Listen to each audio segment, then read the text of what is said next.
Now 4 offensive linemen are in the transfer portal. Should we start to be concerned? We'll talk about it. Locked on LSU. Here we go.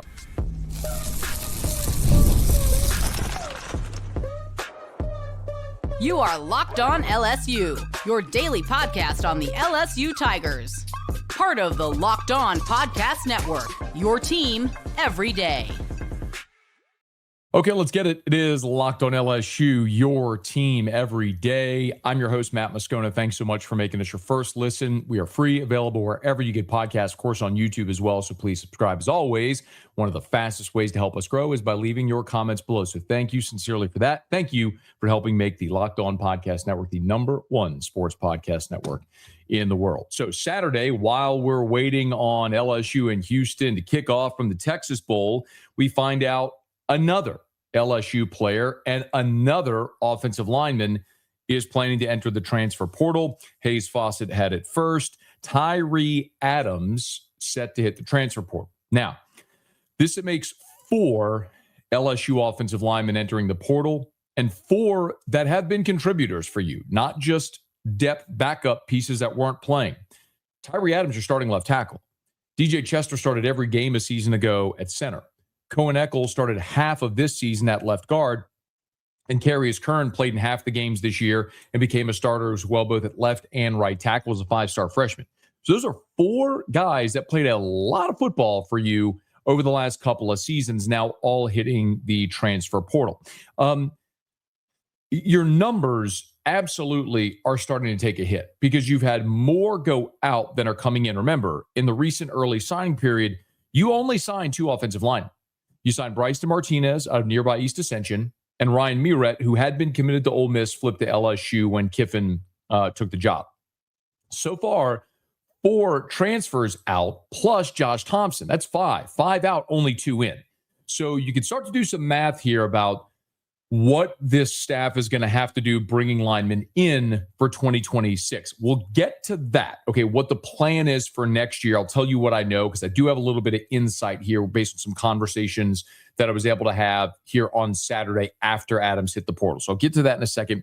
First, let's just kind of give you the thumbnail on Tyree Adams, remind you about Adams and sort of the role he played during his time at LSU. So Tyree Adams was a guy from St. Aug in New Orleans and was a big-time prospect, and big time both physically and literally. 6'7", 310. He comes to LSU as a freshman in 2023. He redshirts. He plays in just 1 game. A season ago in 2024, he does get a couple of starts, plays in 8 games. This year, and obviously, look, he was at left tackle behind Will Campbell, arguably the greatest offensive lineman in LSU history. So Campbell's gone. You need a left tackle. Tyree Adams wins that job. And he starts 8 games at left tackle. Now, remember, in the Vanderbilt game, he hurt his ankle, sprained. He has the tightrope procedure. So he basically misses the end of the season up into the Oklahoma game. So he's back to play the game against Oklahoma. And by the way, he is playing in the Texas Bowl. He's set to play in the Texas Bowl against University of Houston. But Adams wasn't just playing. He was playing well and was... Look, nobody was very good this year at run blocking on this LSU team. But Adams was actually pretty good considering what you had at tackle in pass protection. So just overall, his overall grade this year, Tyree Adams, as I look at the Pro Football Focus numbers, Adams was okay. Maybe the best thing that I could say about Adams is that in the 8 games that he started for LSU, he did not allow a sack. He was not credited with a sack from Pro Football Focus. In 463 offensive snaps, he had 276 pass block snaps. So 276 pass block snaps, no sacks, 4 quarterback hits, 7 hurries, 11 pressures, was not penalized. Tyree Adams was not penalized in 8 games. So he did play rather effectively. Now, his overall PFF grade was just a 56. His pass blocking grade was a 65, but his run blocking grade was just a 47. And that continues to be the issue with this team, right? You had guys that at times were good in pass protection and protecting Garrett Nussmeier and later Michael Van Buren, but the inability to get the run game going was a problem across the board for this LSU offensive line. So I want to remind you, but before I get into what the plan is for 2026, if you're an everydayer, shout it, you've heard me say this, but when Lane Kiffin came in, and he was hired on that Sunday, remember, Monday was his introductory press conference. And Wednesday was the early signing period. So immediately, Kiffin's task was get to that Wednesday signing period and get home with guys like Lamar Brown and Richard Anderson and Bryce Martinez. And they did, right? So Kiffin comes in on that Sunday night.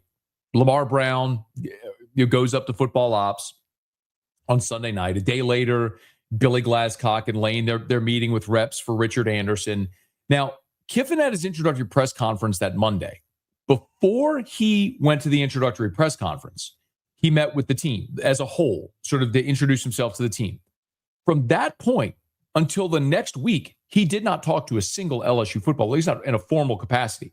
Those conversations didn't start until later the next week. Remember, we interviewed Juwan Johnson when he entered the portal on that Monday, a week after Lane Kiffin had been hired. And he said to that point, he hadn't even talked to Lane Kiffin. Those player evaluation meetings didn't start until that next week after the early signing period. And what Lane Kiffin and Billy Glasscock have done is they have used their evaluation method, game film of players based on their evaluation of how they would rate those players and ultimately the value, the financial value they would assign to each of those players. And so consequently, what you've had happen here quite a bit is you are seeing the sort of the fallout of LSU overpaying some guys for its roster in 2025. Because there are no doubt players on this roster in 25 that Lane Kiffin and Billy Glasscock would like to have back, but not at the financial investment that LSU had made in 2025 for these players into 2026. So imagine as Glasscock and Kiffin start to go through their player evaluations, and let's say a player was making $100,000 in 2025, and with how they're budgeting and factoring everything, they look at that player and say, we think you're worth $60K. Well, is that player going to take a financial haircut, or are they going to go in the portal? And so Kiffin could say, you're welcome back at this number and with this role, or if you want to see what's out there, go hit the portal.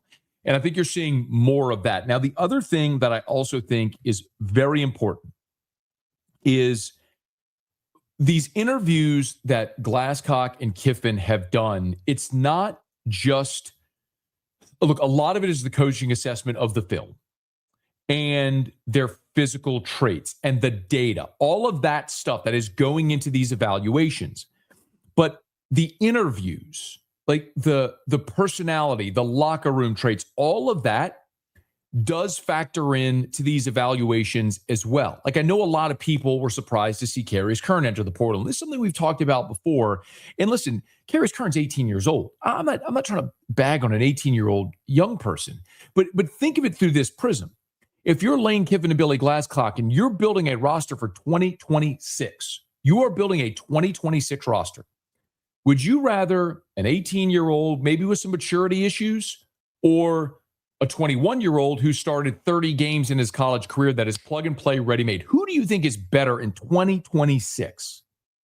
So that's a big part of these character evaluations they're going through as well. I'm not telling you that someone like Kern or Adams, you guys have character flaws, but yeah, there are maturity issues, I think, that go along with a lot of players when they enter college. And you just have to reframe how you think about building a roster.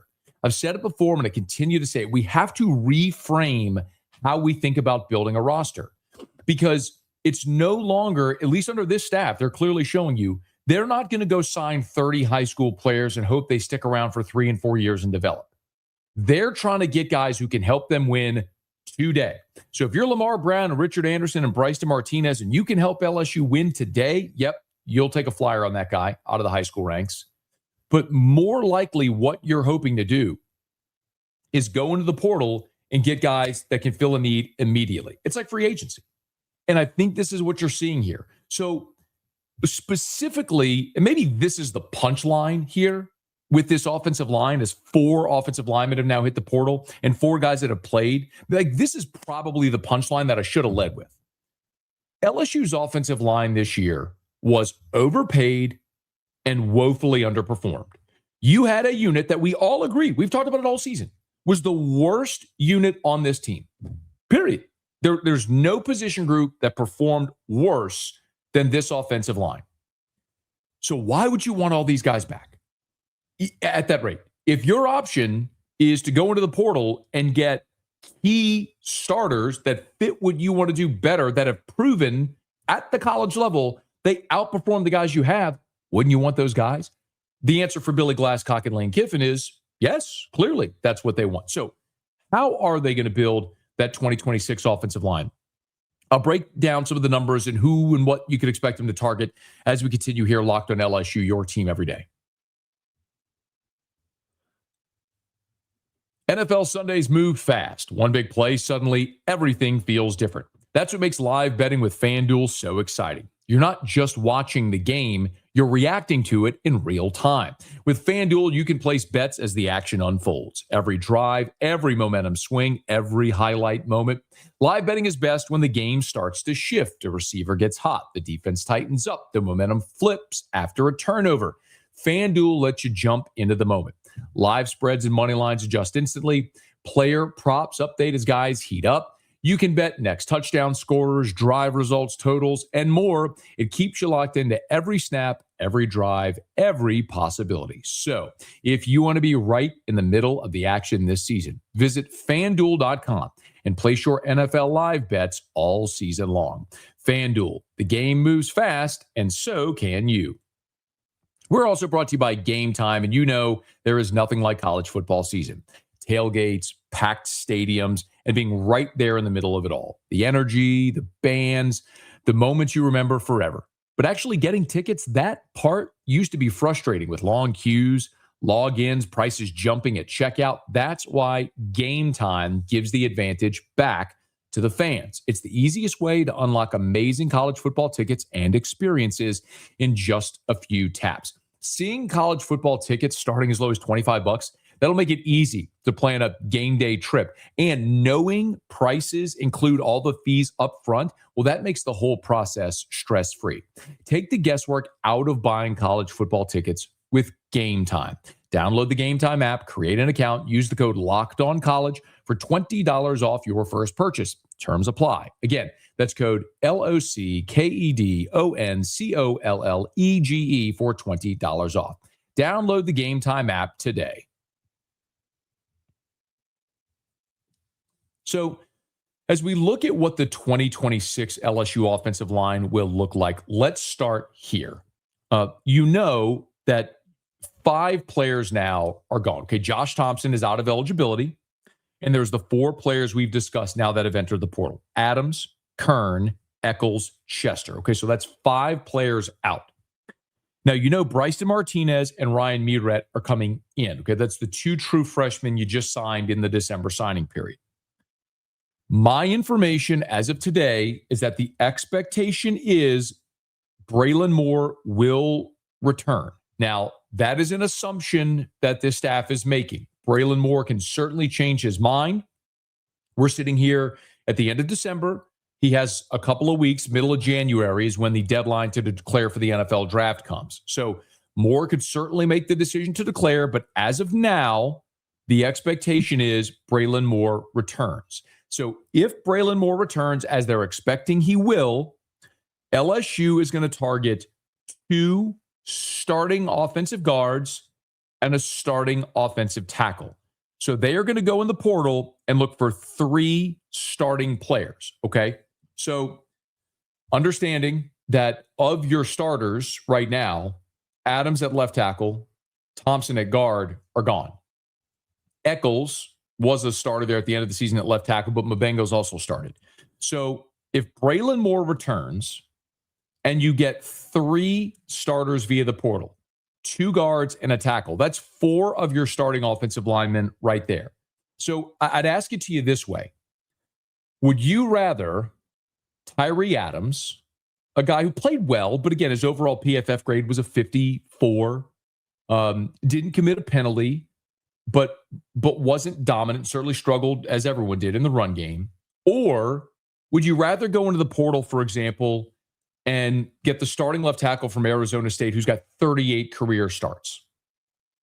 A fifth-year guy that's got 38 career starts.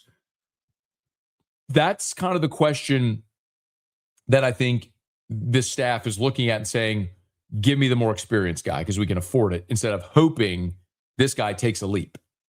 And if this guy wants to stay and compete, great. But if not, then give me the more experienced guy. At guard, Eccles is gone. You have Mabenga for now returning, and Thompson is gone. So if you go sign 2 starting interior offensive linemen, 2 guards, then you start to have a question of, like, does Paul Mabenga return as well? I'll give more on that in just a second. And then so basically you'd have 1 tackle spot open. If Moore returns at center, you sign 2 guards and a tackle, then you have 1 tackle spot open for a starter. Well, Weston Davis, who started this year at right tackle, certainly could be back.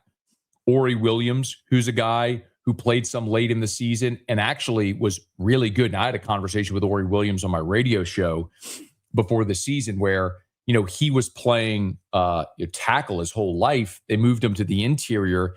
He kind of said before the season, playing on the interior was easier, but you're talking about a 6'7" man who spent his whole life playing tackle. At the end of the season, he kicked back out and was playing tackle and was playing really well. When you had the injury to Adams, and then Kern was flipping a little bit. So Weston Davis, Ori Williams, you have Ethan Callaway, Kyrie Lee, Bo and Brett Bordelon, Tyler Miller, and then Solomon Thomas, a 5-star from this most recent signing class who was injured and didn't play this season. So, yeah, and then, of course, as we mentioned, Paul Mabenga. So just do the math with me here, right? Do numbers. So if you're worried about, 4 guys are leaving, okay. If Braylon Moore returns and you add 3 in the portal, that's 4. Mabenga 5, Davis 6, Williams 7, Bordelon 8, Callaway 9, Kyrie Lee 10, Brett Bordelon 11, Tyler Miller 12, Solomon Thomas 13, then Martinez and Miret 14, 15. It's 15 scholarship offensive linemen. I think you're probably not done seeing guys leave. Because if LSU goes and adds 3 starting offensive linemen, as I'm told that is the expectation, 3 starting offensive linemen in this portal cycle, well, guys that have been waiting their turn get bumped another year, might well test the portal waters to see what's out there for them. So I wouldn't be surprised if you saw even more, probably 2 or 3 more offensive linemen enter the transfer portal. Listen, if you go into a season with 12, 13 scholarship offensive linemen, that's enough. I mean, you've got your 2 deep plus probably a few swing offensive linemen, if that's how you build it. You just got to start thinking of this in terms of how the NFL builds its rosters. You have your starters, you have a swing guy on the interior, a swing guy that can play out at tackle, and those are really like the 7 guys that you really rely on, maybe an 8th if you have a backup center. So that's going to be their target here. I know it's unsettling, but the way I'll tell you is twofold. Number one, where we talked about. You've got a unit that woefully underperformed this year, and the new coaching staff is coming in saying, let's go get better players. Okay, that makes sense. It might be uncomfortable because you're comfortable with what you know and who you know, but they're saying, let's go get better players in the portal, and clearly they're confident they're going to be able to do that. The other part of this is January the 2nd, when the portal opens, is going to feel so much like the immediate minutes after the NFL draft. If you're not familiar with how the draft works, of course, there's a 7-round NFL draft, and then guys that don't get picked within 15 minutes of the draft's conclusion, most oftenly assign their undrafted free agent contracts. Their teams are on the phone making calls immediately to guys. All right, are you with us? Because they've been talking to agents all along. Like, are you with us? Do we want you? Like, is it and then if not, it's on to the next. It feels like it's going to be like that, just the floodgates opening on January 2nd when that portal window goes open. Guys will officially enter their name in the portal, and shortly thereafter, I think you're going to start to hear commitments to LSU because it feels like a lot of this heavy lifting from the evaluation standpoint, the terms with agents, A lot of this is being done now already by Kiffin and Billy Glasscock. This has been the target that they've had all along. So quite honestly, none of this should surprise you, because if you see a guy going into the portal right now, it's from LSU, it's very likely because they were either asked not to return or to return at a lesser dollar amount than they made this year. And so they're going to go test the portal waters. It's not to say everyone will be like that. There may still be players that do surprise us that LSU would love to keep, that would be a luxury that they're not able to. And we'll see how that may all play out. But so far, seeing 4 offensive linemen leave is hardly a surprise. It just wasn't a very good unit. And maybe I buried this as well, but Eric Wolford as the offensive line coach, coming in and the time he's had at Kentucky, when you look at the University of Kentucky and how they've been able to do on the offensive line, it's interesting because that's a place. I had a conversation. I don't mean to drone on here, but had a conversation a couple of years ago with a scout who raved about the job that Mark Stoops and his staff did specifically with the offensive line, because they knew they couldn't go sign high 4 and 5-star players. So they looked for skill set, and they were very big into powerful guys that they could develop. And it's very obvious when you look at the Kentucky offensive line and the way they've played largely under Mark Stoops, that that was a unit that overperformed. I mean, just look at how they've been able to do in the draft. Darian Kennard a few years back was an all-SEC lineman. Luke Fortner, who plays for the New Orleans Saints. Both those guys were selected in the same NFL draft. Fortner was a center in round 3. Kennard was a tackle in round 5. Landon Young also played for the New Orleans Saints, an offensive tackle out of Kentucky. Logan Stenberg, guard. My point is, Kentucky has maximized talent on the offensive line, even when they weren't signing the high 4 and 5-star guys. I think that's really going to be the challenge and the charge with Eric Wolford coming in as the new offensive line coach, to identify that talent, but also to help develop the exceptional talent that you do have and can afford at LSU. So Tyree Adams enters the portal, a 4th offensive lineman. I'm here to tell you it's probably not the last, but expect Braylon Moore to return and expect LSU to sign 3 starting offensive linemen in the portal, a tackle and 2 guards. We'll see how it all plays out when the portal opens on January 2nd. Okay, that'll do it for us here on today's episode of Locked On LSU. Do me a favor, if you're on podcast, please subscribe on your favorite podcast app, rate us, leave a review. If you are on YouTube, smash that like button, subscribe to the channel, and hit the bell so you're notified whenever we post a new video. And let a friend know that if they love the Tigers, we got you here every single day for Locked On LSU, your team every day.